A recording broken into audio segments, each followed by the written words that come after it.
Sir. मैं मेघना राय वाराणसी से शौर्य का आलोक एवं प्रीति के स्वर कार्यक्रम में इस आभासी मंच पर व यूट्यूब पर उपस्थित सभी सुधी जनों का अभिनंदन व तहे दिल से स्वागत करती हूँ। साथ ही में आप सभी को जनतंत्र का महापर्व गणतंत्र दिवस 73वें गणतंत्र दिवस के हार्दिक शुभकामनाएं देती हूँ।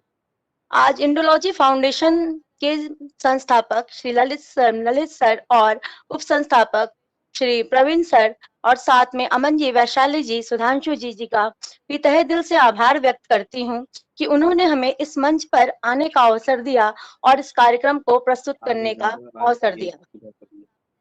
गणतंत्र दिवस की इस शुभ बेला पर मैं सभी गणमान्य कविजनों, कवि व कवित्रियों का भी स्वागत करती हूँ कि वो अपने वक्त व्यस्त समय में से कुछ वक्त निकाल के हमें दिया और अपनी भावनाओं को प्रकाशित करने का कार्यक्रम हमें अवसर प्रदान किया। हमारे साथ जुड़ी हैं डॉक्टर वर्षा अग्रवाल जो नजीबाबाद से हैं और चित्रकला विभाग में प्रोफेसर के पद पर हैं। लता प्रसाद जी जुड़ी हैं जो पटना से हैं, मध्य भाषा विभाग बिहार से भाषा शिक्षिका के पद पर हैं।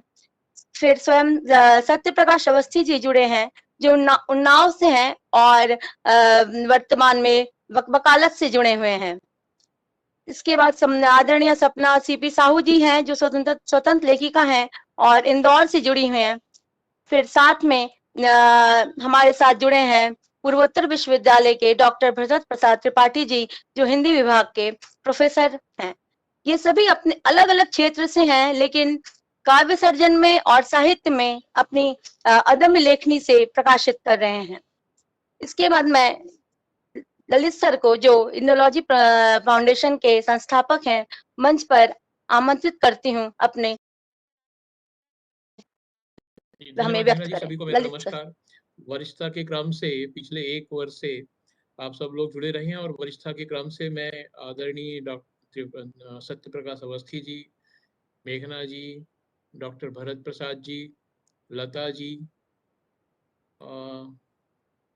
ऋतु अग्रवाल जी, वर्षा जी और एक वैशाली जी और सपना साहू जी, सभी का अभिनंदन करता हूँ इंडोलॉजी फाउंडेशन में।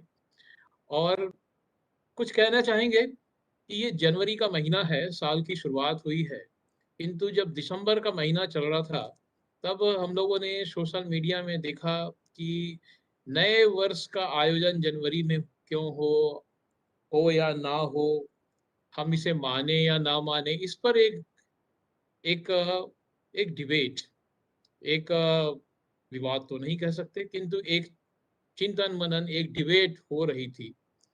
और आज उसका अवसर है कि इस बारे में हम लोग इंडोलॉजी फाउंडेशन से अपने विचार रखें और फिर इसे क्यों हमने जोड़ा है शौर्य के आलोक में प्रीति के स्वर, इस टाइटल के साथ में क्यों जोड़ा है, इसके पीछे का कोई एक चिंतन है।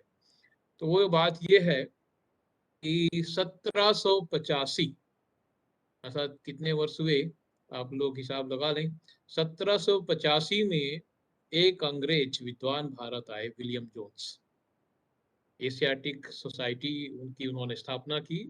1783 में आए, 2 साल भारत में उन्होंने गुजारे थे और 1785 में उन्होंने जब भारत और रोमन अर्थात इटली की संस्कृतियों का आपस में अध्ययन किया तो पाया कि जो हमारे भगवान गणेश है वो गणेश इटली तक उनकी कथा पहुंचते पहुंचते उनके व्यक्तित्व का रूपांतरण कर जनुष बना देती। जनुष, हमारे गणेश एक सिर हैं, एक सिर के हैं और जो जनुष हैं वो 2 सिर के हो जाते हैं इटली तक पहुंचते पहुंचते। तो गणेश और जनुष पर उन्होंने ये अपनी पहला विचार व्यक्त किया। उसके बाद भारत में हम लोग ये विस्मृत करके भूल गए कि ये गणेश और जनुष और फिर जनुष से जनवरी, ये इसके अंतः संबंध क्या है। कुछ दिनों के बाद ये हुआ कि विलियम जोन्स का नाम विस्मृत हो गया तो हमें केवल जनवरी याद रही, जनुष भूल गया। और फिर जनवरी भी याद रही तो फिर वर्ष का पहला महीना हो रहा है, ये शुरुआत हो रही है, तो शुरुआत का संदर्भ भी हम विस्मृत कर गए। लेकिन ये विदेशों में यूरोपीय विद्वान इस पर काम करते रहे, एडमंड मूर वगैरह इन लोगों ने काम किया, और उस वो जो थ्रेड थी, वो जो सूत्र था, उस सूत्र को आगे बढ़ाया। तो विलियम जोन्स ने कहा था कि गणेश, इसकी शुरुआत द्वार के पास गणेश स्थापित होते हैं। तो जब वर्ष की शुरुआत हो रही है द्वार के साथ, तो उनका देवता जनुस, जो कि वास्तव में गणेश है, इसलिए हम जनवरी में नए वर्ष का सेलिब्रेशन या उत्सव मनाया करें। तो ये इसके पीछे का एक संदर्भ है जो हमें हिंदू लोगों को या सनातनी लोगों को याद रखना चाहिए, क्योंकि इसके पीछे में विदेश, हमारी संस्कृति के विदेश में व्यापक प्रसार होने के बाद हमारी ही भारतीयता किसी दूसरे रूप में वापस आ रही है। तो हम अपने को संकीर्ण न करें, ये हमारा भारतीय है कि नहीं है, कि रूपांतरित हुआ नहीं हुआ।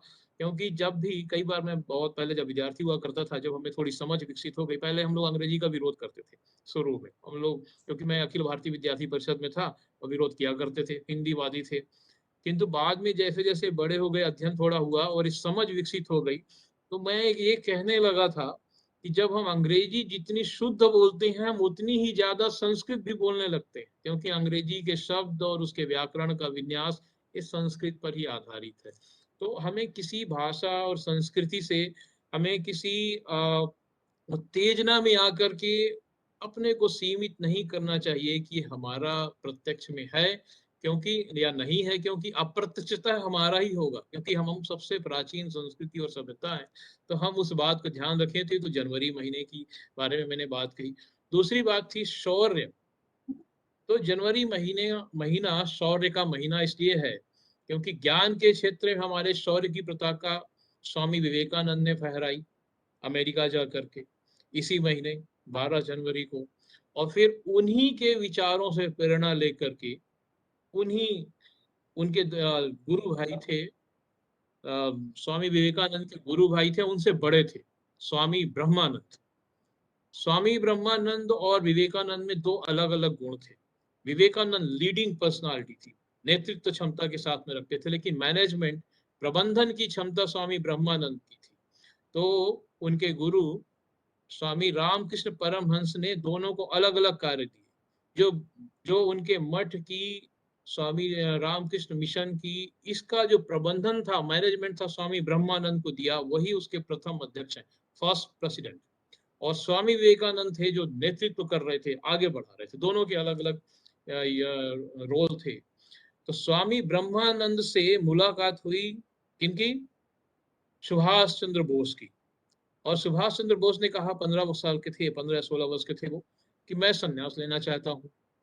तो उन्हें मना किया स्वामी ब्रह्मानंद ने। उन्होंने कहा कि तुम्हारा दूसरा रोल है, आपका दूसरा कर्तव्य है, उस कर्तव्य की पूर्ति करो। तो फिर उन्होंने आजाद हिंद फौज बनाई। तो शौर्य के दो उपादान हुए।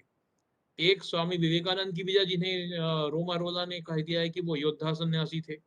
दूसरे, आजाद हिंद फौज से भारत की आजादी के लिए पहला संघर्ष करने वाले सुभाष चंद्र बोस। तो हम इन दोनों जो हमारे नायक हैं, उन नायकों के साथ, और दोनों में कविता का भाव था। विवेकानंद जी ने बहुत सी कविताएं लिखी हैं, अंग्रेजी में लिखी, बांग्ला में लिखी। जो बांग्ला में लिखी हैं उनका भी अंग्रेजी, उन्होंने अमेरिका पर लिखा, भारत पर लिखा, मृत्यु पर लिखा। और उनकी जिस दिन की मृत्यु हुई है, 4 जनवरी, सॉरी 4 जुलाई, तो उस 4 जुलाई पर भी लिखा। अपने मृत्यु के दिवस पर 4 साल पहले एक कविता लिखी है। तो ये सब लिखा हुआ। तो इसलिए शौर्य का आलोक, और फिर प्रीति का स्वर, क्योंकि शौर्य जब होगा तो प्रीति उत्पन्न होगी। तब एक बात है, देखिए, आप लोग सब जानते हैं और बार बार कहते होंगे कि भारत में छायावाद के दौरान एक कवि हुए, कवि सुमित्रा नंदन पंत। उन्होंने अपने अनुभव को ऐसे व्यक्त कर दिया कि वियोगी होगा पहला कवि, आह से उपजा होगा गान, निकल कर आंखों से बही होगी कविता अनजान। ये उनका उनका अनुभव था। वो एकाकी जीवन व्यतीत कर रहे थे, तो उन्होंने ऐसा कहा। लेकिन इसे मिथक बना दिया गया।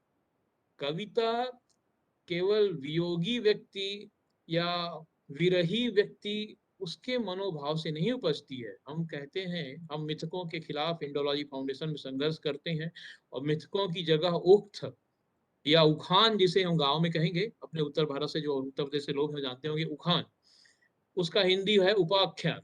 तो उक्त उखान और उपाख्यान इस पर कार्य करते हैं, इसको प्रमोट करते हैं, इस पर बल देते हैं। इसमें अनूठा लोक संचित ज्ञान और विवेक की छोटी सी एक व्यंजना छुपी होती है, लेकिन हम मिथक स्वीकार नहीं करते हैं। तो हमने सोचा कि जनवरी महीने में 26 जनवरी गणतंत्र दिवस के दिन सभी आदरणीय कवि गणों को आमंत्रित किया जाए, और इस नए बिंदु पर, वैचारिक बिंदु पर, शौर्य का आलोक एवं प्रीति के स्वर, इस पर काव्य पाठ सब लोगों से सब लोग यदि करें तो भारत को नया विचार, नई प्रेरणा मिले। इस नई प्रेरणा के लिए ही आप सबको आमंत्रित किया गया है, सादर एवं श्रद्धापूर्वक। तो हमें फाउंडेशन की तरफ से यही कहना था। आगे मैं मेघना जी से निवेदन करूंगा कि वो कार्यक्रम को यथानुसार यथोचित रूप से आगे बढ़ाए। धन्यवाद एवं नमस्कार।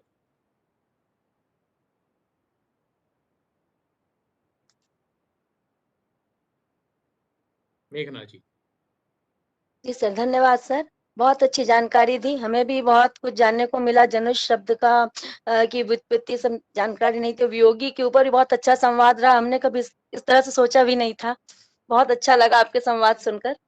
आगे मैं कार्यक्रम को आगे बढ़ाते हुए आदरणीय ये 2 शब्द मैं कहना चाहती हूँ आज के गणतंत्र दिवस के अवसर पर।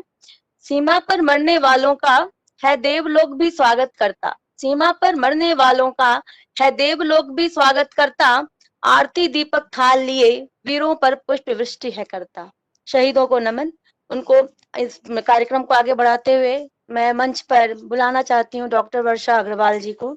आदरणीय डॉक्टर वर्षा अग्रवाल जी वर्तमान में चित्रकला विभाग हर्ष विद्या मंदिर में पीजी कॉलेज रायसी हरिद्वार में असिस्टेंट प्रोफेसर के पद पर कार्यरत हैं। साथ ही ये रेडियो जॉकी आकाशवाणी नजीबाबाद में अपनी सेवा देती हैं। इनकी रुचि कविता, लेख, गजल, समीक्षा में है। महिला सेवा संगठन नजीबाबाद से जुड़कर ये समाज सेवा भी करती हैं। अखिल भारतीय वाणी हिंदी संस्थान नजीबाबाद की फाउंडर मेंबर भी हैं। ऐसी प्रतिभा की धनी स्वतंत्र चित्रकार आदरणीय डॉक्टर वर्षा जी को आभासी मंच पर आमंत्रित करती हूँ और निवेदन करती हूँ अपनी प्रस्तुति प्रस्तुत करें। जी जी, स्वागत है। आइए। धन्यवाद मेघना जी। आपने स्वागत तो है। बहुत ही पहले तो मैं सभी लोगों का बहुत बहुत अभिनंदन करती हूँ, और आप लोगों ने मुझे इस लायक समझा कि मैं आपके मंच से जुड़ सकूं और अपनी बात को कह सकूं। ये एक अपने आप में मेरे लिए बहुत बड़ी उपलब्धि है। पिछले 1 साल से मैं बहुत सारी चीज़ों से दूर थी। इन सब चीज़ों से थोड़ा सा संघर्ष का समय रहा मेरा, और उस संघर्ष के समय को मैंने हंसते हुए निकाला। ये शायद मेरे परिवार और शायद आप जैसे सभी लोगों की उससे रहा कि मैं 1 साल के बहुत कठिन सफर से निकल के आज सब आप सबके समक्ष बैठी हूँ, आप सबके बीच में बैठी हूँ, और ललित जी हमारे बीच में हैं। शायद मेरी ललित जी से पहले जब मैं इस ग्रुप से जुड़ी थी तभी एक बार शायद बात भी हुई थी। उसके बाद आज, लेकिन रूबरू देखने की बात अलग होती है, मिलना अलग होता है। और मैं तो धन्यवाद करती हूँ, शायद ये कोरोना ने कुछ अच्छा भी किया है कि कम से कम हम जहाँ नहीं जा सकते थे वहाँ हम एक मंच पर सब लोग इकट्ठे हो जाते हैं, मिल जाते हैं, एक दूसरे से पहचानें बढ़ती हैं, बहुत दूर तक हम पहुँच जाते हैं जहाँ हम सोच भी नहीं सकते वहाँ तक पहुँचने के लिए। और इस मंच से मुझे जोड़ने के लिए बहुत बहुत धन्यवाद। और मेघना जी जो आज की संचालिका हैं, बहुत अच्छा आपका मुझे व्यक्तित्व लगा, बहुत बढ़िया आपने मेरे से उस दिन बात की, मुझे बहुत अच्छा लगा सभी लोगों से। और अमन जी हैं वो भी जुड़े हुए थे, और श्री भरत प्रसाद त्रिपाठी जी, लता जी, सत्यप्रकाश जी, सपना जी, आप सभी को भी बहुत बहुत नमस्कार। सभी को नमस्कार और मंच को नमन करती हूँ। बहुत सारी बातें तो वैसे लगता है कि जब हम जुड़ते हैं तो बहुत सारी बातें अनायास ही निकलती चली जाती हैं। मैं जब अपने आकाशवाणी पे भी प्रोग्राम देती हूँ तो बहुत सारी चीज़ें जुड़ती चली जाती हैं उनपे। तो मुझे अच्छा लगता है कि जब लोगों के पत्र आते हैं कि आपने वर्षा जी ऐसे कहा, वर्षा जी ने कहा, तो बड़ा अच्छा सा लगता है। आज के समय में पत्रों को पढ़ना बहुत बड़ी बात होती है अपने में। सबसे पहले आप सभी को गणतंत्र दिवस की बहुत बहुत शुभकामनाएं। और जैसे ललित जी ने बताया जनवरी माह का, वो बहुत अच्छी जानकारी दी। तो मिथक तोड़ने ही चाहिए। बहुत सारी हमारे समाज में मिथक बनते चले जाते हैं और हम उन्हें फॉलो करते चले जाते हैं। वो मिथक भी टूटने चाहिए, ये बहुत ज़रूरी है। अपनी बात शुरू करने से पहले मैं आज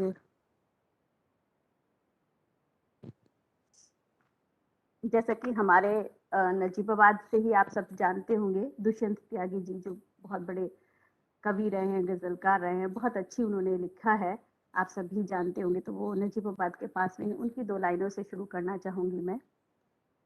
आज सड़कों पर लिखे हैं सैकड़ों नारे, आज सड़कों पर लिखे हैं सैकड़ों नारे न देख, आज सड़कों पर लिखे हैं सैकड़ों नारे न देख, पर अंधेरा देख, पर अंधेरा देख, तू आकाश के तारे न देख। बहुत अच्छी बात कही है दुष्यंत जी ने। उन्होंने हमेशा जो सच्चाई है उसको जमीन पे उतारा है। उन्होंने ऐसा नहीं है कि हवा में उड़ते बादलों को और गजलों को ही सब चीज़ों को स्थान दिया, लेकिन उन्होंने उनका जैसे उनकी एक जो लाइनें हैं वो मुझे बहुत प्रेरित करती हैं कि कौन कहता है आसमान में छेद नहीं हो सकता, कौन कहता है आसमान में छेद नहीं हो सकता, एक पत्थर तो तबीयत से उछालो यारो। और जब मैं 1 साल अपनी बीमारी से संघर्ष किया तो मुझे ये पंक्तियां हमेशा याद आती थी और मैं हमेशा दोबारा से उठ के खड़ी हो जाती थी कि हाँ सही बात है, हम अगर दृढ़ इच्छा शक्ति है तो कुछ भी कर सकते हैं। सबसे पहले मैं आज तो 26 जनवरी है उसी के ऊपर अपनी कुछ लाइनें रखना चाहूंगी। आजादी के मतवालों को मिली, आजादी के मतवालों को मिली अधिकार जताने की आजादी। क्योंकि आज हम गणतंत्र दिवस मना रहे हैं, स्वतंत्रता दिवस पे तो हमें मिली कि आज हमारा देश हमारा हो गया, लेकिन गणतंत्र दिवस जब मनाते हैं तो हमें बहुत सारी आज़ादी मिली। आज़ादी के मतवालों को मिली अधिकार जताने की आज़ादी, अपने व्यवहार की आज़ादी, रस्मों रिवाजों की आज़ादी, अपने व्यवहार की आज़ादी, रस्मों रिवाजों की आज़ादी, नया ख्वाब बुनने की आज़ादी, नया ख्वाब बुनने की आज़ादी, नया इतिहास लिखने की आज़ादी। ये मेरा देश है मेरी शान, ये मेरा देश है मेरी शान, चारों ओर परचम लहराने की आज़ादी, कि मैं अपना परचम कहीं तक भी लहरा के आ सकता हूँ। बहुत किए हैं हमने बलिदान, बहुत किए हैं हमने बलिदान, तब मिली है हमको आज़ादी। बहुत किए हैं हमने बलिदान, तब मिली है हमको आज़ादी। इसकी आन बान और शान, इसकी आन बान और शान, इनसे खेलने की किसी को नहीं मिली आज़ादी, इनसे खेलने की किसी को नहीं मिली आज़ादी। 26 जनवरी को न तुम एक दिन ही आज़ादी समझो, 26 जनवरी को न तुम एक दिन की आज़ादी समझो, इसी आज़ादी ने आज़ादी दी है, आज़ादी से उत्सव मनाने की आज़ादी, आज़ादी से उत्सव मनाने की आज़ादी। रैप का इसमें ऑप्शन था, देखते हैं। आवाज सही नहीं आ रही सर? नहीं, इसमें इस आभासी प्लेटफॉर्म में एक क्लैपिंग का देख रहा था मैं, एक ऑप्शन हुआ करता था।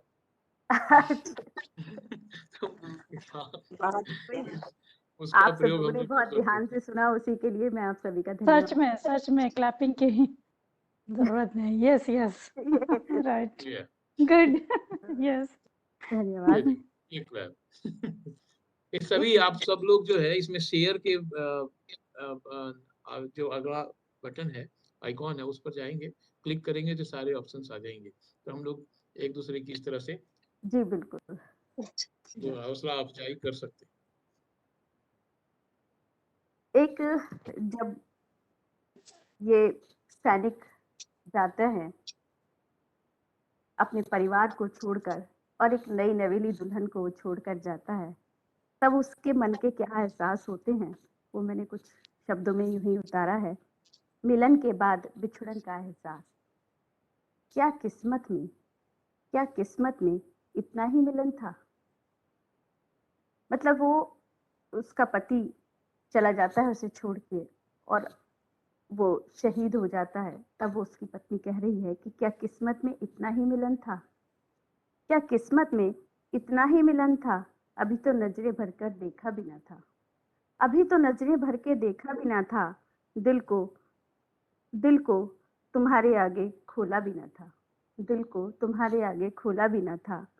छुअन का एहसास, छुअन का एहसास अभी सिर्फ सपनों में ही था, छुअन का एहसास अभी सिर्फ सपनों में ही था, अभी तो जी भर के बातें भी न की थी, अभी तो जी भर के बातें भी न की थी, अभी धड़कनों ने धड़कना सीखा था, अभी तो धड़कनों ने धड़कना सीखा था, पास आकर भी बहुत दूरी थी, पास आकर भी बहुत दूरी थी, वो हमारे प्यार की मजबूरी थी, वो हमारे प्यार की मजबूरी थी। रातों पर अभी सपनों ने कब्जा किया था, रातों पर अभी सपनों ने कब्जा किया था, मिलन में अभी बहुत दूरी थी, मिलन में अभी बहुत दूरी थी। इस एहसास को कफन न पहना देना, इस एहसास को कफन न पहना देना, अभी तो दुल्हन का लिबास खरीदा है, अभी तो दुल्हन का लिबास खरीदा है, अभी तो श्रृंगार की रस्म अधूरी है, अभी तो श्रृंगार की रस्म अधूरी है।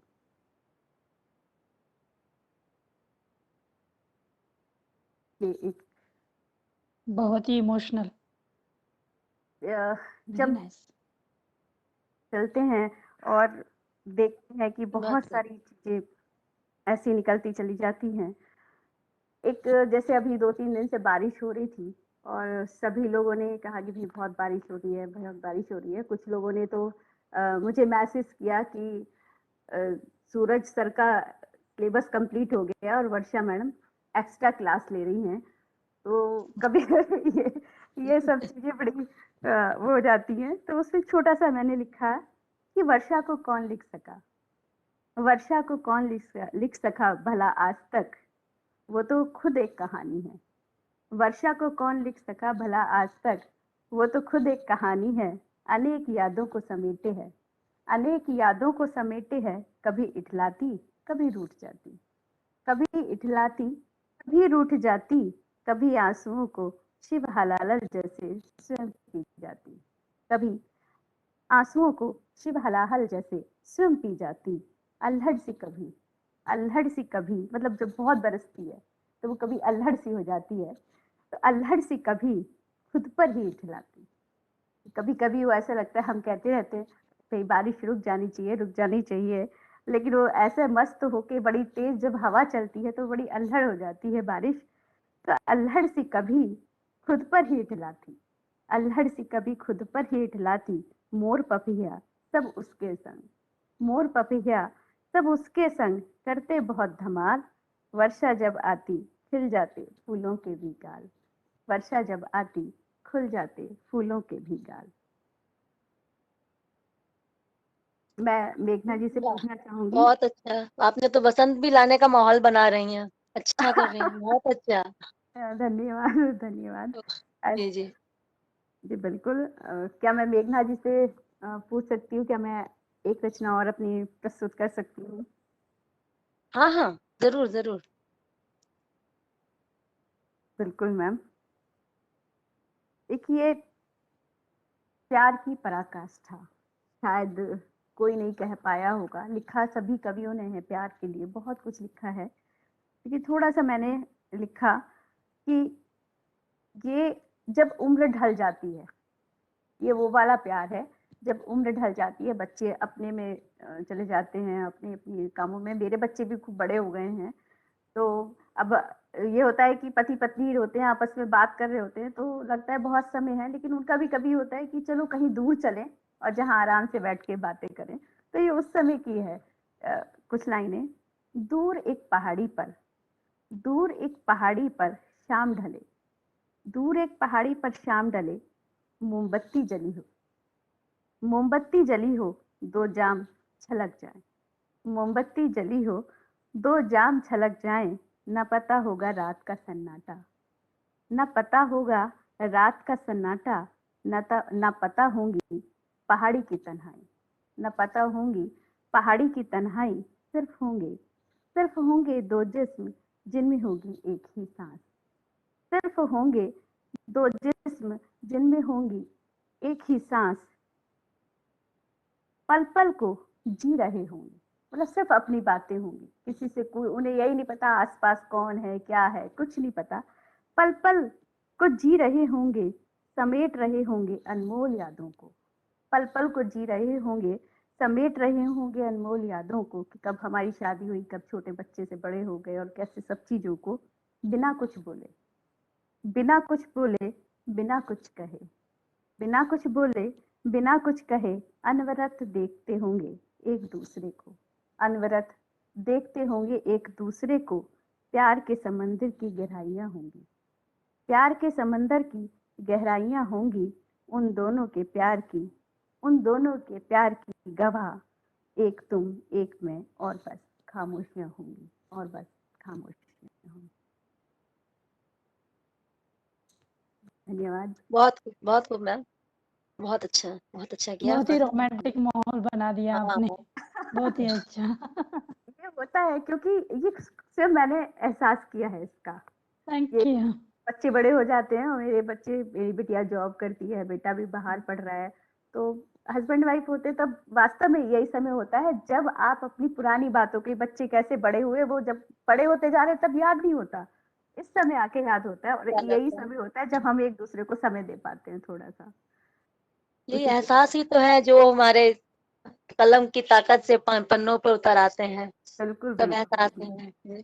बहुत अच्छा समा बांधा आपने, और आप सच में एक चित्रकार हैं जो साहित्य में भी विभिन्न हर तरह के रंग आपने डाले।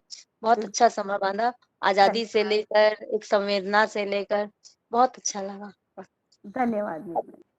अब इसी हाँ कड़ी में बिल्कुल, मैं आपकी जी बताइए। कविताओं से तो चित्र ही सामने उभर आया, इतने अच्छे तरह से आपने प्रस्तुत भी ये किया। जी थैंक यू। मैं चित्र से मुझे कुछ बात याद आ गई। अब जो साहित्य के प्रोफेसर्स हैं उनसे उनसे निवेदन रहेगा कि हमारी हिंदी में जो शुरू में हुई थी, हिंदी आदि काल का जो कालखंड था, उसमें वो संस्कृत से एक्चुअली शुरू हुआ है।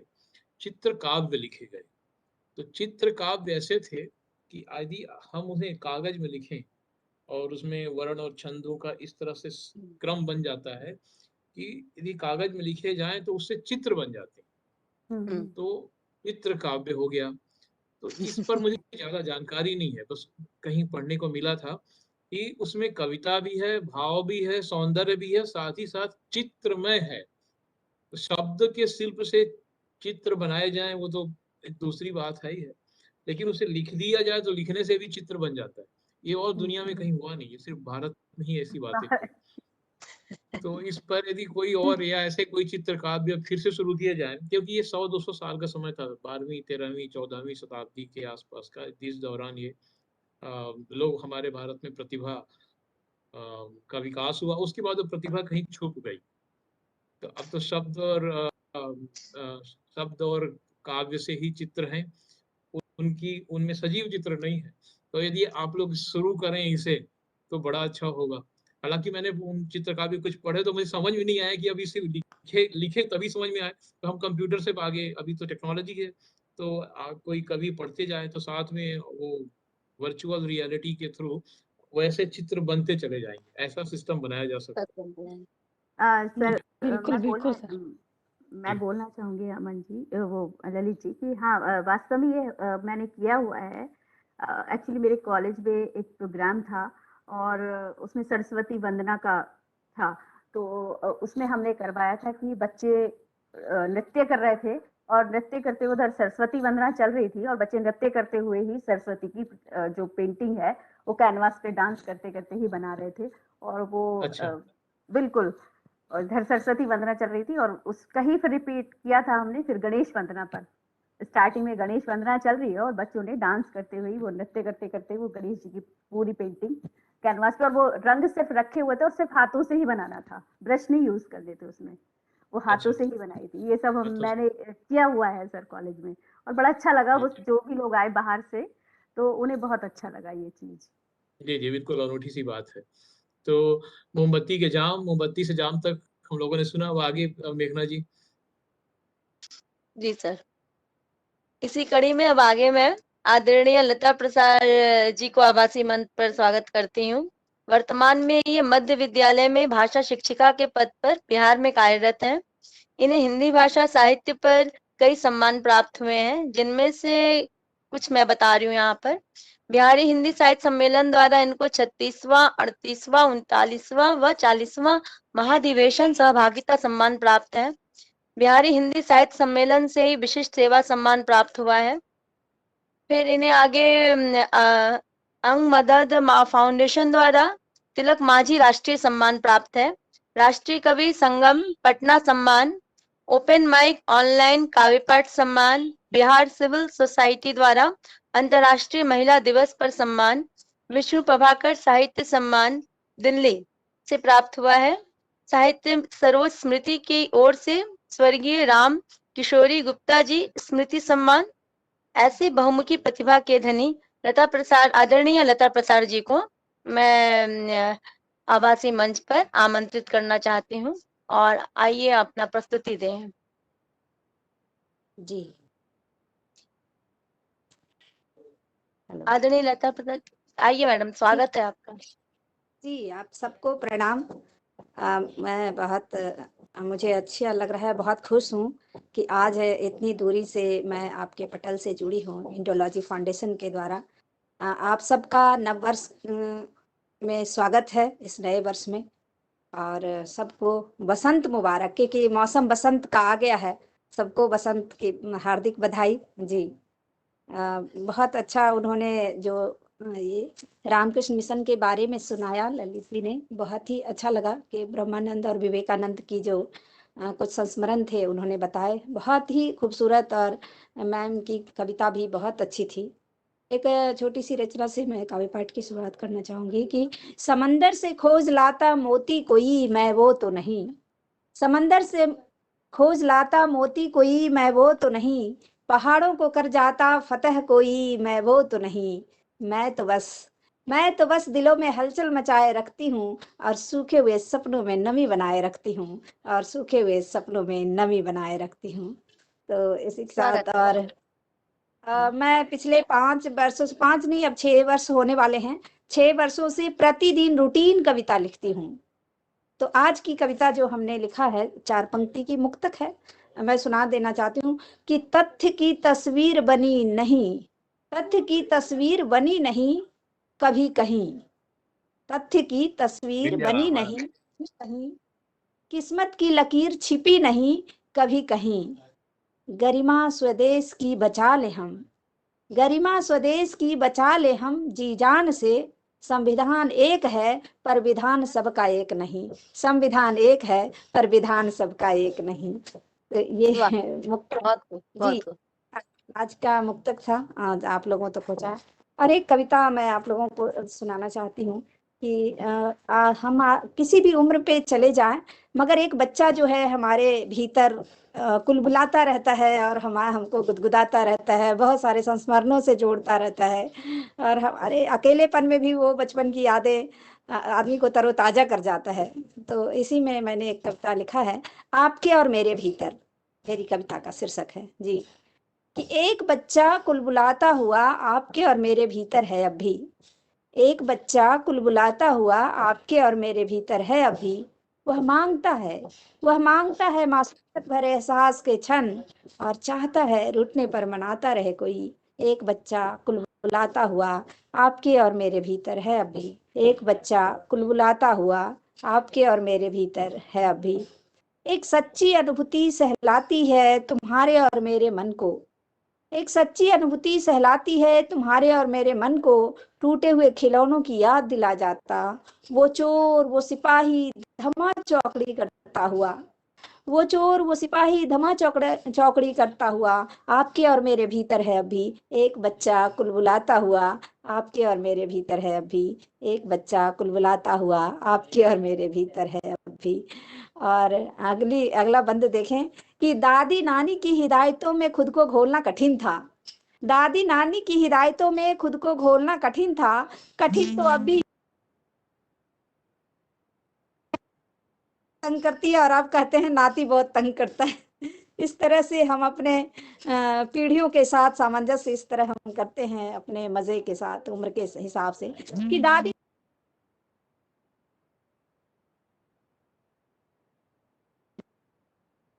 जरा आवाज संभल। नहीं आ रही मैम, आवाज नहीं आ रही मैम आप। जी जी, वो अब ठीक है।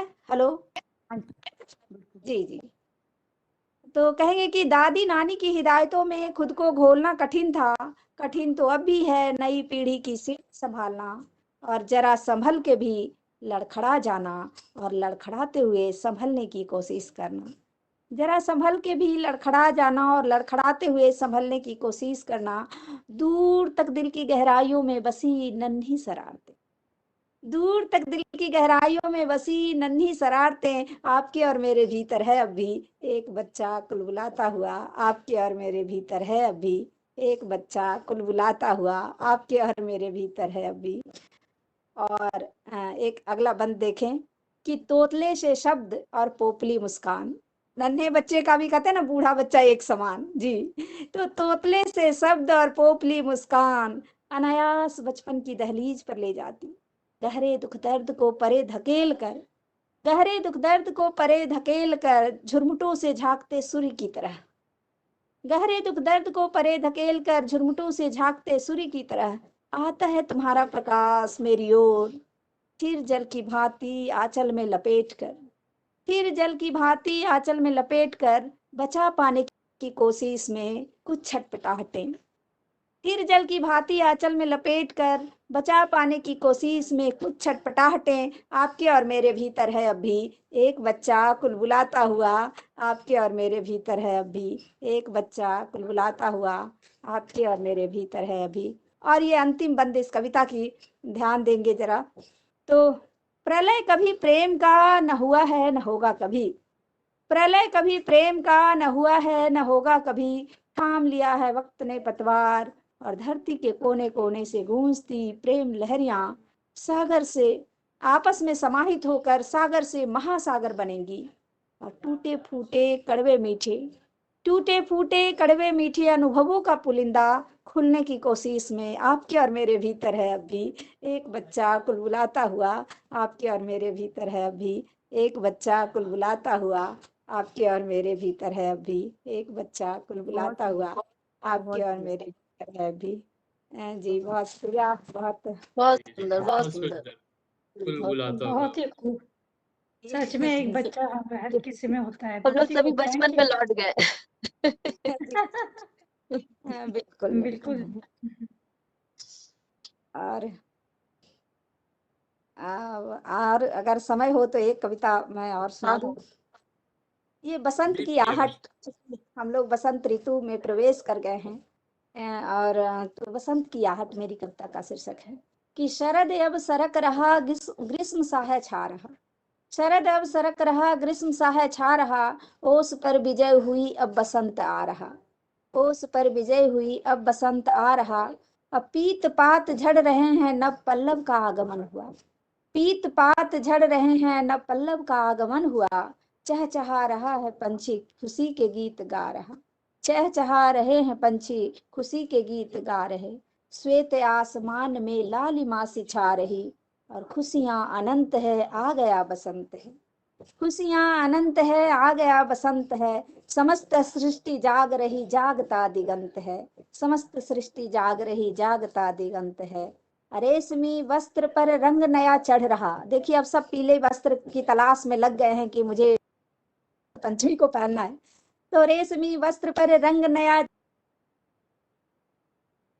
ताने है खड़ा, नव खिला पुष्प भी सीना ताने है खड़ा, सामने सरद अड़ा, अभी अड़ा हुआ है, हम लोग परेशान है जी, सामने सरद अड़ा, सामने सरद अड़ा है अब रहा लड़खड़ा, है पवन के झोंके भी हिला रहा पिला रहा, पेड़ और पंछियों के संग गीत गा रहा, ढोल भी बजने लगा बज रही सहनाइयां, सब जगह शादी होने लगा है, ढोल भी बजने लगा बज रही सहनाइयां, नव जोड़े ले रहे हैं प्यार की अंगड़ाइयां, नव जोड़े ले रहे हैं प्यार की अंगड़ाइयां, किशोर मन को भाने लगा बसंत की तन्हाइयां, किशोर मन को भाने लगा बसंत की तन्हाइयां, रंग नए चढ़ गए चढ़ गई खुमारियां, आते जाते लोग भी मुस्कुरा के गा रहे, हर तरफ ऐसे ही अब बसंत छा रहा, हर तरफ ऐसे ही अब बसंत छा रहा, हर तरफ ऐसे ही अब बसंत छा रहा जी।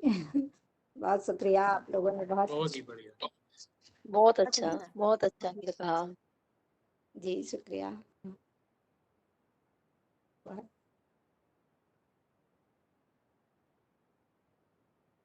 जी बहुत सुंदर आदरणीय लता जी, आपने तो एकदम वसंत का समा बांध दिया, बचपन में भी जी लौटा दिया। बहुत अच्छी जी लगी आपकी कविता, बहुत अच्छा। का कि आप लोगों ने इतना मन से इस चीज को सुना, और मुझे बहुत खुशी हो रही है कि हम लोग दूर दूर भले हैं मगर आज हम लोग करीब हो गए। तो अगर ये आभासी दुनिया नहीं होती तो हम एक दूसरे को जान नहीं पाते, हम इस तरह से मिल नहीं पाते। हम और हर जगह की अपनी नई छटा है, नए स्वर हैं, नई भाषा है और नया माहौल है, और हम लोग इस आभासी दुनिया के माध्यम से हम एक दूसरे के दिल के करीब हैं। ये हमारे लिए एक तरह का सच ये सभी है। हम संभव हो पाया कि पर्दे के बिल्कुल पीछे भी जो कलाकार हैं, पर्दे के आगे कलाकार सब मिल गए हैं, तभी ये कार्यक्रम संपन्न हो पाया। ये सबकी हम सबके सहूलियत जीवन का ही है। जी आगे कृपया। अब इसी कड़ी में जी सर, इसी कड़ी में आदरणीय श्री सत्यप्रकाश अवस्थी जी, जो उन्नाव से हैं और वर्तमान में सिविल कोर्ट उन्नाव में एडवोकेट के पद पर कार्यरत हैं। इनकी अभिरुचि कहानी, निबंध, कविता लेखन, प्रकृति प्रेम व समाज सेवा में है। साथ ही आकाशवाणी लखनऊ से विभिन्न कार्यक्रमों का प्रसारण भी करते हैं। साहित्य के ऐसे अमर साधक आदरणीय श्री सत्यप्रकाश अवस्थी जी का आभासी मंत्र में स्वागत है। अपनी प्रस्तुति कृपया प्रस्तुत करें।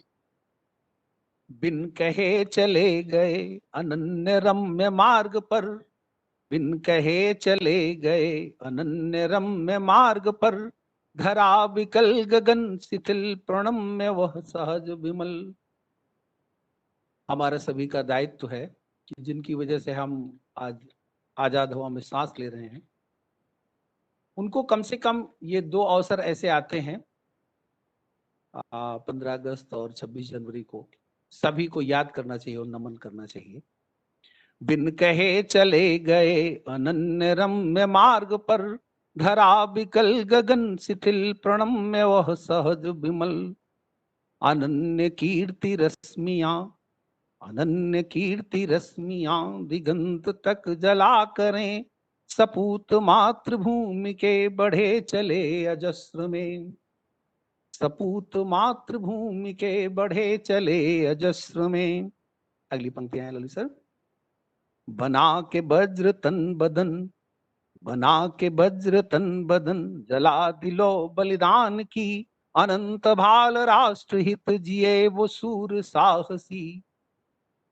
कदम कभी रुके नहीं, कभी भी वो झुके नहीं, अदम्य वीरता का ध्वज अनंत को दिखा गए, अदम्य वीरता का ध्वज अनंत को दिखा गए। अंतिम पंक्तियां हैं। सिखा गए बता गए, सिखा गए बता गए, जो मार्ग वो दिखा गए, सपूत मातृभूमि के सभी के दिल पे छा गए, सपूत मातृभूमि के सभी के दिल पे छा गए। जो दृश्य वो दिखा गए, प्रदीप्त दिव्य आज तक, बहादुरी की कीर्ति नौ जहान को दिखा गए, बहादुरी की कीर्ति नौ जहान को दिखा गए। इन्हीं पंक्तियों के साथ, जैसा कि हमारा दायित्व था कि हम आज के शुभ अवसर पर सुधीजनों के सम्मुख एक छोटा सा अगर वीरों को नमन न किया जाए अपनी वाणी के माध्यम से, तो हमारी मेरा व्यक्तिगत रूप से मानना है कि हमारी लेखनी व्यर्थ है, हमें अवश्य करना चाहिए। हमें तो लग रहा है कि ये जो आपने सुनाया अभी जो पद्य सुनाया, ये थोड़ा और बड़ा होता और सुनते इसे और लंबा होता तो और अच्छा लगता। समय का थोड़ा ध्यान रखते हुए हमने थोड़ा छोटी छोटी कविताओं का चयन किया है, क्योंकि मैं कई फ्लेवर में जो है अलग अलग उसमें चाहता था कि थोड़ा सा, जैसा कि हमने महसूस किया है बेटियों का हमारे परिवार में बड़ा ही महत्वपूर्ण स्थान होता है। मैंने जो मैं व्यक्तिगत अपनी अनुभूति बता रहा हूँ मेरी छोटी सी बिटिया है। और जब मेरी बेटी आई तब मुझे महसूस हुआ कि घर में सारे त्योहार शायद उसी की वजह से होते हैं और कितना महत्वपूर्ण स्थान है। हमें अब लगता है कि पूरा परिवार पूरा हो गया। इसी संदर्भ में मैंने कुछ कहने का प्रयास किया है। चलिए सर, मैं आपका ध्यान चाहूंगा सभी लोगों का। जीवन की फुलवारी बिटिया, जीवन की फुलवारी बिटिया, हर रिश्ते पर भारी बिटिया, जीवन की फुलवारी बिटिया, हर रिश्ते पर भारी बिटिया, सुखद सुहृद एहसास अनुपम, सुखद सुहृद एहसास अनुपम, पापा की परम दुलारी बिटिया। अगली पंक्तियां हैं। बेटी के आने से क्या अनुभूति हुई, इस संदर्भ में पंक्तियां हैं। महक गया घर का हर कोना, महक गया घर का हर कोना, चंदा सा वह अनुपम छोना, महक गया घर का हर कोना, चंदा सा वह अनुपम छोना, त्योहारों की शान तुम्ही से, त्योहारों की शान तुम्ही से, ऐसी सुघर प्यारी बिटिया, जीवन की फुलवारी बिटिया। अंतिम पंक्तियां हैं। अम्मा के सपनों की दुनिया, अम्मा के सपनों की दुनिया, बापू की सुकुमारी बिटिया, अम्मा के सपनों की दुनिया, बापू की सुकुमारी बिटिया, जीवन की स्पंदन बिटिया, तुझको सत सत अभिनंदन बिटिया, जीवन की फुलवारी बिटिया। आखिरी पंक्तियां थी। ये जैसा मुझे व्यक्तिगत रूप से अनुभूति हुई बेटी के आने के पश्चात, मैंने अपने शब्दों के माध्यम से व्यक्त करने का प्रयास किया है। और इसी के साथ, जैसा कि कविता के संदर्भ में साहित्य के बारे में आजकल विविध प्रकार का साहित्य सृजन हो रहा है, जिसको हम न तुकांत कह सकते हैं न अतुकांत कह सकते हैं, जिसके स्तर का भी सतत ह्रास हो रहा है। इसी संदर्भ में एक छोटी सी कविता में करना चाह रहा हूँ। मेघना जी, मैं एक कविता और पाठ कर सकता हूँ? जी हेलो। सर, जी सर, जी सर, स्वागत है सर जी। बहुत सुंदर कविताएं थी आपकी। कविता के संदर्भ में मैं कहना चाह रहा हूँ सर जी, मैं जी जी आपका कहना चाहूंगा। जी जी। साहित्य कानून में कविता अकेली है, साहित्य कानून में कविता अकेली है, निठल्लों की भीड़ है ना कोई सहेली है, साहित्य कानून में कविता अकेली है, निठल्लों की भीड़ है ना कोई सहेली है, भाव बोध युग दृष्टि जाने कहाँ खो गई, भाव बोध युग दृष्टि जाने कहाँ खो गई, अतुकांत राग शून्य कविता कहीं सो गई। अगली पंक्तियां हैं।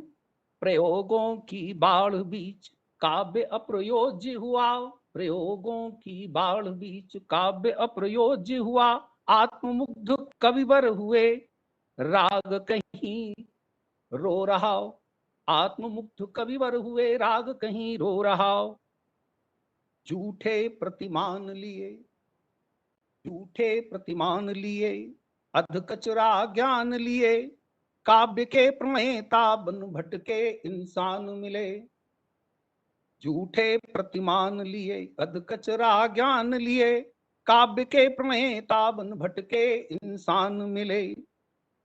कविता कैसी होनी चाहिए? प्रस्तुत पंक्तियां मुझे जैसा महसूस होता है, आखिरी की पंक्तियों में मैंने कहने का प्रयास किया है। हृदय से हृदय की, हृदय से हृदय की बोधगम्य सरिता है, युग का प्रतिबिंब लिए वही तो कविता है, युग का प्रतिबिंब लिए वही तो कविता है। साहित्य कानून में कविता अकेली, ना कोई सहेली है। धन्यवाद। आप सब लोगों ने बड़े ही ध्यान से मुझे सम्मान दिया और मेरी कविता का ध्यान से सुना। मेघना जी, मेरा समय तो पूर्ण हो गया होगा, क्या इजाजत है? एक कुछ और पढ़ सकते हैं? स्वागत है।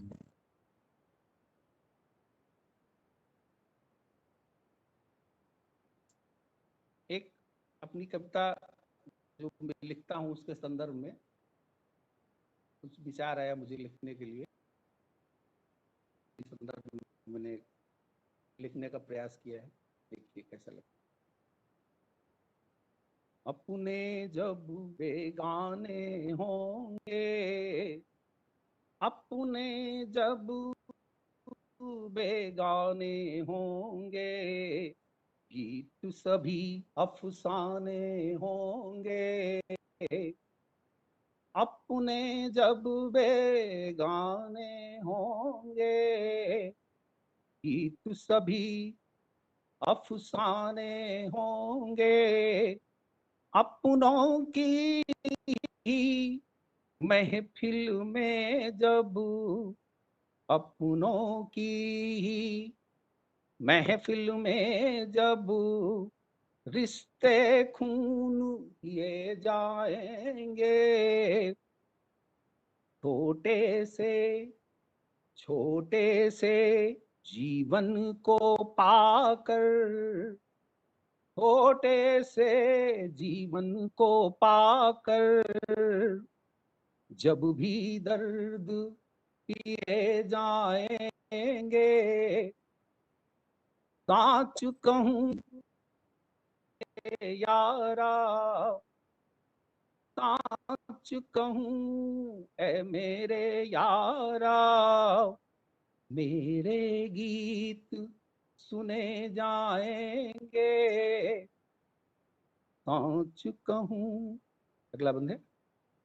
जब जब प्यार दीवाना होगा, जब जब प्यार दीवाना होगा, दुनिया का पैमाना होगा, रिश्तों पर जब आंच लगेगी, रिश्तों पर जब आंच लगेगी, सांच निरा बेगाना होगा, मर्यादाएं जब टूटेंगी,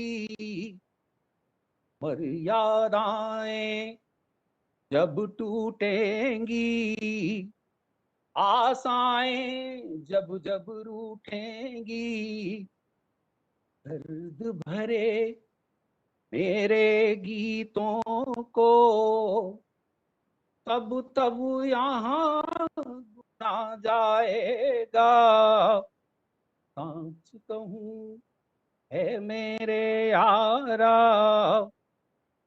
अगली पंक्तियां हैं, अगली और आखिरी पंक्तियां। मेरी सच्चाई तन्हाई, मेरी सच्चाई तन्हाई, जीवन की निर्मम अंगड़ाई, मेरी सच्चाई तन्हाई, जीवन की निर्मम अंगड़ाई, भोग योग का सम्यक सरगम, भोग योग का सम्यक सरगम, सदा जहां दर्शाता होगा, छोड़ पंच भूतों की काया, छोड़ पंच भूतों की काया, शायद मैं तब नहीं रहूंगा, फिर भी मेरे इतलोक में, फिर भी मेरे इतलोक में विचरण नित्य किया जाएगा, सच कहूं है मेरे यारा, सच कहूं है मेरे यारा, मेरे गीत सुने जाएंगे, सच कहूं। धन्यवाद। बहुत ही बढ़िया, बहुत ही अच्छी बढ़िया। कविता, बहुत सुंदर जी। ये जो बहुत आपके सुंदर। गीत हैं, आप सभी के जो गीत हैं, इसे लोग बार बार यूट्यूब में रिवाइंड कर करके सुना करेंगे। जी बहुत ही अच्छा लगा। बहुत अच्छा था। एक चित्र सा आपने समा सा बांध दिया, शहीदों के नमन से शुरू करके पंचभूत तक आते आते पूरा एकदम समा बांध दिया। बहुत अच्छा लगा, जीवन की सच्चाइयों के भी दर्शन हुए। यही यथार्थ है और कवियों की भी स्थिति यही है। साहित्य का अब क्या किया जाए, सबकी उन्नति हो रही, साहित्य की भी उन्नति हो रही है, अवनति जो भी कहिए चल रहा है। हाँ, बेटी को फुलवारी भी बहुत अच्छी हुई। बेटी भी अच्छी थी। हाँ, और बहुत ही अप्रयोज्य होती सोने कविता से है, वो भी अवस्थी जी ने बहुत अच्छा मिलता है और बहुत अच्छी तरह से उन्होंने शब्दांकन किया उनका। बिल्कुल बहुत एकदम अच्छा लगा। सचित्र पूरा चित्र खींच दिया, आंखों के सामने सब जैसे घटित हो रहा हो ऐसा लग रहा था। बहुत अच्छा था। इसी कड़ी में आगे बढ़ाते हुए इसी कड़ी को मैं आदरणीय सपना सीपी साहू जी को, जो इंदौर से हैं, आमंत्रित करना चाहती हूँ। वर्तमान में ये स्वतंत्र लेखिका है। इन्होंने इतिहास विषय से स्नातकोत्तर किया है और फिर चित्रकला में स्वर्ण पदक प्राप्त किया है। अनेक सम्मान इन्हें प्राप्त हुए हैं। अखिल भारतीय स्तर पर हिंदी साहित्य भारती द्वारा पत्र व कविता लेखन में पुरस्कृत हैं। अखिल भारतीय लघु कथा लेखन प्रतियोगिता में शुभ संकल्प समूह द्वारा पुरस्कृत हैं। Golden book of world record में कविता इनकी प्रकाशित हुई हैं। साथ ही दैनिक समाचार पत्र पत्रिकाओं में ज्वलन समस्याओं पर इनके आलेख प्रकाशित होते रहते हैं। ऐसी काव्य सर्जक कवियत्री को आदरणीय सपना सीपी साहू जी को मैं पटल पर आमंत्रित करना चाहती हूँ। नमस्कार आदरणीय दीदी। स्वागत है। इंडोलॉजी फाउंडेशन के तत्वाधान में आप सभी ने मुझे बुलाया है, इसके लिए मैं सबसे पहले आभार प्रेषित करती हूँ और आप सभी का जय श्री महान काल के साथ अभिवादन करते हुए अपनी पहले एक मुक्तक के साथ शुरुआत करती हूँ। हम हमारे भारत का सम्मान करते हैं, हम हमारे भारत का सम्मान करते हैं, सदा अपनी मातृभूमि का गुणगान करते हैं। देवभूमि देश है जहां राम कृष्ण जन्म लेते, गर्व हमें हम भूखे स्वर्ग पर निवास करते हैं, गर्व हमें हम भूखे स्वर्ग पर निवास करते हैं। तो अब जैसे कि आज 26 जनवरी का दिवस है, 26 जनवरी का दिवस है, तो मैं अपनी रचना जय घोष से शुरुआत कर रही हूँ। यूं ही एक दिन में नहीं मिली स्वतंत्रता, यह वर्षों के संघर्ष की लंबी कहानी है। जो रक्त बन के तेरी मेरी रगों में बहता, वो मातृभूमि का दिया दाना पानी है। उपकार अनगिनत शहीदों के हम पर, उन्होंने लहू का कतरा कतरा बहाया है। तब कहीं जाकर तुमने और हमने आजाद हवाओं में उर स्पंदन पाया है। उन्होंने जो देखा राष्ट्र उन्नति का सपना, हमें साकार कर दीप से दीप जलाना है।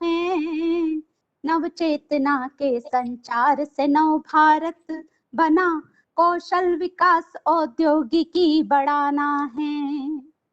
आदर्श संविधान से लोकतंत्र की दृढ़ता, शिक्षा स्वच्छता आत्मनिर्भरता लाना है। नारी असमानता जातिवाद भेदभाव को हरा, उन्मूलन का डंका बजाना है। विज्ञान तकनीकी से ब्रह्मांड की यात्रा, देश के वीर सैनिकों की शक्ति बढ़ाना है। किसानों के खेत खलियान लहलहाए, माँ भारती की रज को कनक बनाना है। भाषा संस्कृति की प्रतिष्ठा बढ़ाकर, सुपर्यावरण खेलों में विश्व पर छाना है। आतंकवाद की जड़ों को काट कर, विश्व शांति सम्यक मैत्री बढ़ाना है। हमें अखंड राष्ट्र भारत को बनाकर, योग्यताओं से तिरंगे का मान बढ़ाना है। प्रण लें हम सब एक हैं और एक ही रहेंगे, संसार को हमें एक कुटुंब बनाना है। राम राज्य ना रह जाए कोरी कल्पना, जन्मभूमि को स्वर्ग से महान बनाना है। कृष्ण के उपदेश कर्मण्येवाधिकारस्ते पर चल, भारत माँ का जय घोष गाना है। कृष्ण के उपदेश कर्मण्येवाधिकारस्ते पर चल, भारत माँ का जय घोष गाना है। भारत माँ का जय घोष गाना है। तो ये देश प्रेम से ओतप्रोत मेरी कविता थी। अब जैसे कि आगे बढ़ेंगे तो देश प्रेम की मैं एक और कविता सुनाऊंगी, लेकिन उससे पहले जीवन की जो सच्चाई है उस पर लिखी मेरी कविता आप सभी के लिए। जग में मिथ्या प्रेम भाव, असत्य के व्यापार, रिश्तों के नाम पर यहाँ छलावे होते अपार, छलावे होते अपार। दिखावटी हैं लोग यहाँ और नातों के अंबार, कच्चे मीत मिलते नहीं, तलाशें कई कई बार, तलाशें कई कई बार। बनावटी अपनापन दिखा, काम लेते हजार, मतलब से होती जी हजूरी, कहते हैं सरकार, कहते हैं सरकार। उल्लू सीधा होते ही शेष न रहे दरकार, अपना अपना कह कर पीठ पीछे करे वार, पीठ पीछे करे वार। नकली चीजें असली कह बेच बीच बाजार, इत्र छिड़के कागजी बनते बाग बहार, बनते बाग बहार, पीतल पर कनक जल डाले, ठग बने उदार। हाँ में हाँ जो मिलाइए, कहलाएंगे समझदार, कहलाएंगे समझदार। मन में कीचड़ मुख करता, मधु बरसात, मतलब पूरा होते ही कौन करे किसे याद, कौन करे किसे याद। सोने जैसी शुद्धता पर होती कसौटी की मार, सत्यवादी को कटु भाषी कहता सदा संसार, कहता सदा संसार। पर इतिहास रचाते जो करें श्रम से स्वप्न साकार, अच्छी करनी करते चलें, रख कर उच्च विचार, रख कर उच्च विचार। समय बदले क्षण क्षण, सुख दुख करे विहार, हम बदले बदलेगा जग, करें आत्मीय व्यवहार, करें आत्मीय व्यवहार, करें आत्मीय व्यवहार। आभार आपका। अब जैसे कि हमारी आजादी को 75 वर्ष पूरे हो गए हैं और अमृत उत्सव की बात ना करें तो मुझे लगता है कि जो अभी सबसे ज्यादा लेटेस्ट चीज चल रही है, अगर हम उसी को छोड़ देंगे तो बात नहीं बनेगी।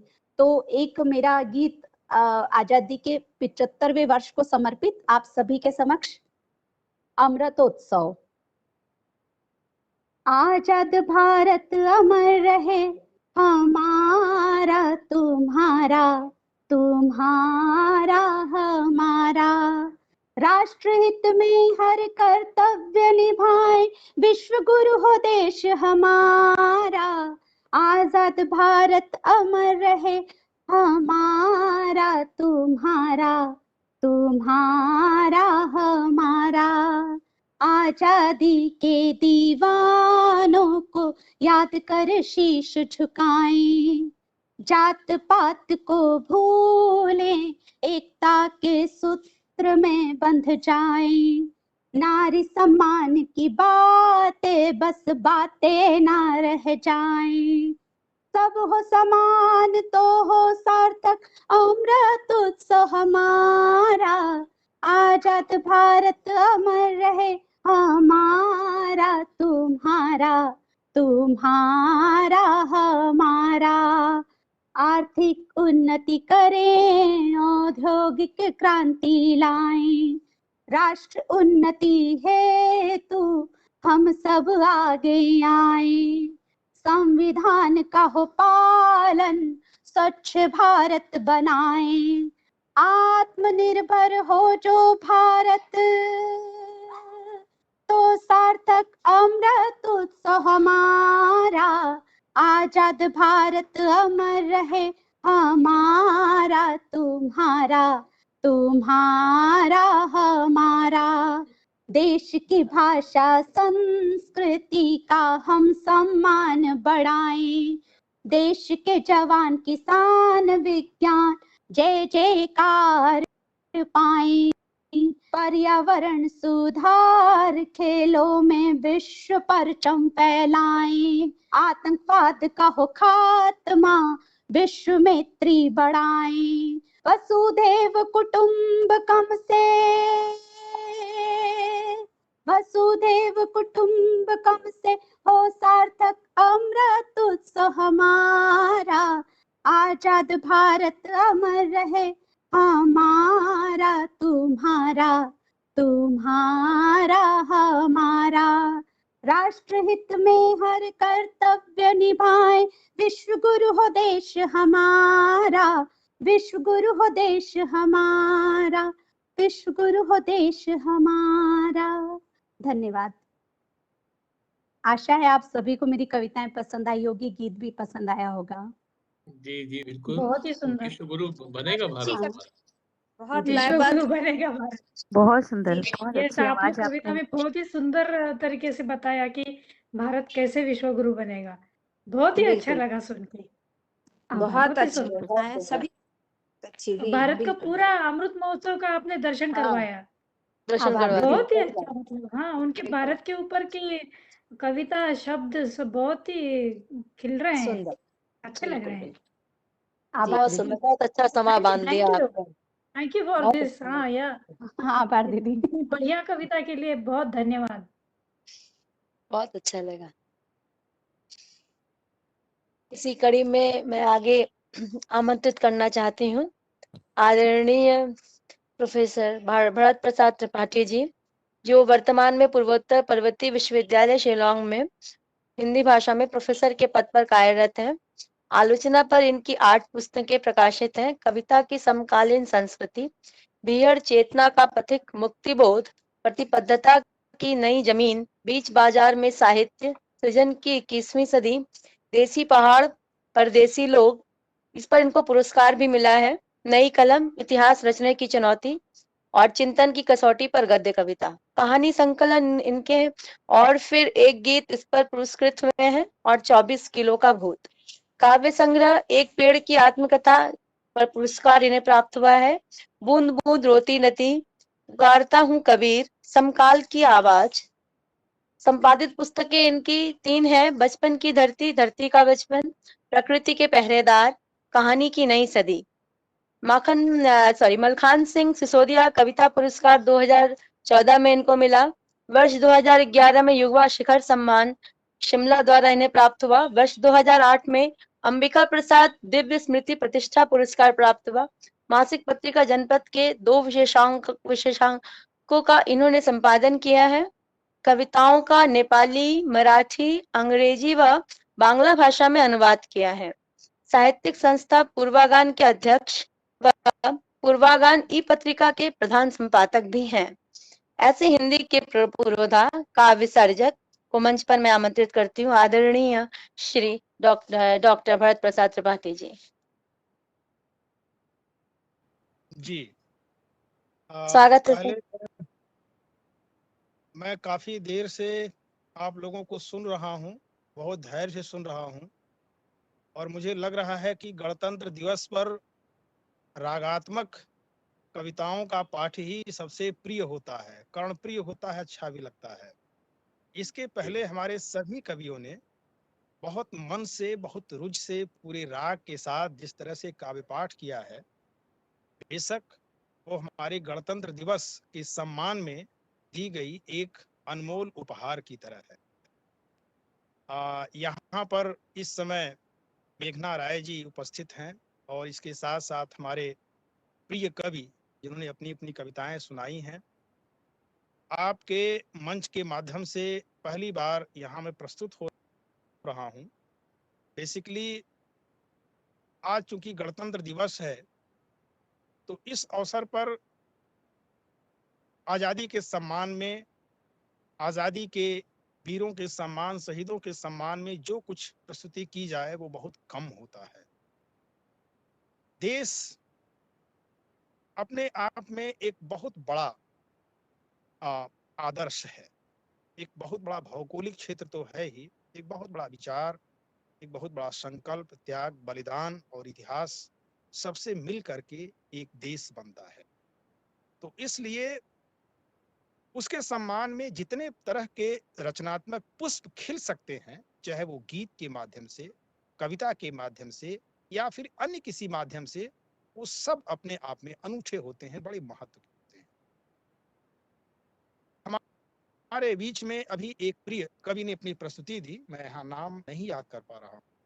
उन्होंने खास तौर पर गद्य कविता के ऊपर अपनी कुछ बातें रखी थी। दरअसल ये जो समकालीन हिंदी कविता का दौर है, ये मुख्यतः गद्य कविता का ही दौर है। हिंदी साहित्य का इतिहास समावेशी संस्कृति या समावेशी सृजनात्मकता का इतिहास है, जहां पर गीत वो चाहे छंदबद्ध हों, जाहिर सी बात है कि छंदबद्ध और छंद मुक्त दोनों प्रकार के गीत होते हैं। गद्यात्मक कविता का अपना एक बड़ा भारी इतिहास है, बड़ी लंबी परंपरा है गद्य कविताओं की, ठेठ गद्य कविताओं की बल्कि कह सकता हूँ। मुक्तिबोध जैसे अद्भुत उदाहरण आपके सामने हैं, अन्य अनेक भी कवि हैं। तो आप सृजन के किसी भी धारा को आप छोटा करके या कम करके नहीं देख सकते हैं। सबको हमको बड़ी उदारता से, बड़ी व्यापक दृष्टि से लेकर चलना होगा और सबको सम्मान देना पड़ेगा। और जहां तक इस समय की कविता की बात है, मैं आपको आश्वस्त करता हूं कि इस समय गद्य कविता, ठेठ गद्य कविता निश्चित रूप से बड़ी संभावनाओं की कविता के रूप में प्रकट हो। मैं हमारा मकसद यहाँ पर उसका विस्तार करना नहीं है, लेकिन मैं आश्वस्त करने के लिए आपके बीच में यह बात कहना चाहता हूँ। स्वयं मैं भी उसी धारा का एक यात्री हूँ, या कवि हूँ, या रचनाकार हूँ, उसी धारा। और जैसा कि मेघना राय जी ने हमारे परिचय दिया है, तो मेरी 3 काव्य संग्रह उसी शैली के हैं, गद्य शैली की कविताएं लिखते हैं। और मैं चाहता हूं कि आप थोड़ा इस गीतात्मकता और लयात्मकता से हट करके गद्य कविता को भी सुनने का धैर्य जरूर बनाएं। प्रस्तुत करता हूं अपनी कुछ कविताएं आज इस गणतंत्र दिवस के अवसर पर, आप सुने। स्वागत है। देखिए, ये पहली कविता मैं रख रहा हूं आपके सामने। इसका शीर्षक है अघोषित विश्व युद्ध। अघोषित विश्व युद्ध। दिशाओं के पोर पोर में अपूर्व भय का सन्नाटा, खाई कुछ भी नहीं देता सिवाय विदा लेती अपनों की आंखों के। दिखाई कुछ भी नहीं देता सिवाय विदा लेती अपनों की आंखों के। भरोसा उठता जा रहा कल की सुबह से। बेखौफ है केवल पंछियों की उड़ान, जिन्हें मृत्यु की कोई खबर नहीं। सारी हरियाली जैसे सहमी हुई, मानो आहट मिल गई हो किसी अघोषित विश्व युद्ध की।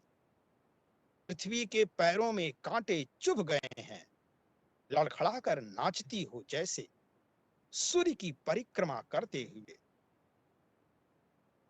आदमी भविष्य के आगे इतना विवश कभी नहीं हुआ, कभी नहीं हुआ इतना स्वप्न विहीन आजकल की रातों के पहले।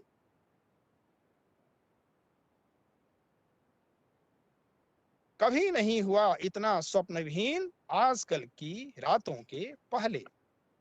ये आज के बीच, आप लोगों के बीच ये हमारी पहली कविता थी। एक कविता है अभी पिछले वर्ष ही लिखी गई, संयोग से इसी महीने लिखी गई, जनवरी 2021 में, 1 वर्ष पहले। इसका शीर्षक है अनपढ़ चेहरों की पुकार है। अनपढ़ चेहरों की पुकार है। देखिए, एक कसक जो सुलग उठी है रह रहकर चिंगारी जैसी। सोया अंतर मथ जाती है लघुता की तनाव की पीड़ा। बहरापन यूं भरा हुआ है सुनता हूं कुछ पत्थर जैसा। कायर आंखें कहां देखती पृथ्वी के घावों को अपलक। चारों ओर बरसती ऋतुएं बौनेपन की ग्लानि जगाती। मिटने का आह्वान करती यह शरीर जो कारागृह है। होठ रहा मेरा पक्षीपन। बीते चेहरे चमक उठे हैं, बीते चेहरे चमक उठे हैं। दुनिया आह जगाती अकत कीमती अटपट बानी। अद्भुत था अनगढ़ भदेशपन। राग उन्हीं का, रंग उन्हीं का, सांस सांस संगीत उन्हीं का। अंग अंग जो अहक उठी है महामोह की अंतर्ज्वाला। बेलगाम हो नाच उठी है अनपढ़ चेहरों की पुकार है। आंसुआ आंखों की पुकार है। ये दूसरी कविता मैं रखी आपके बीच में।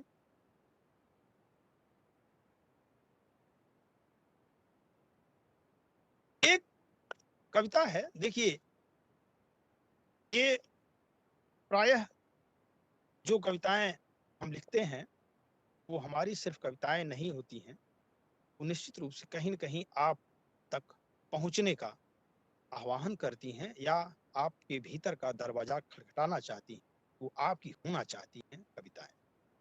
इसका शीर्षक है प्रतीक बनकर कौन मरता है।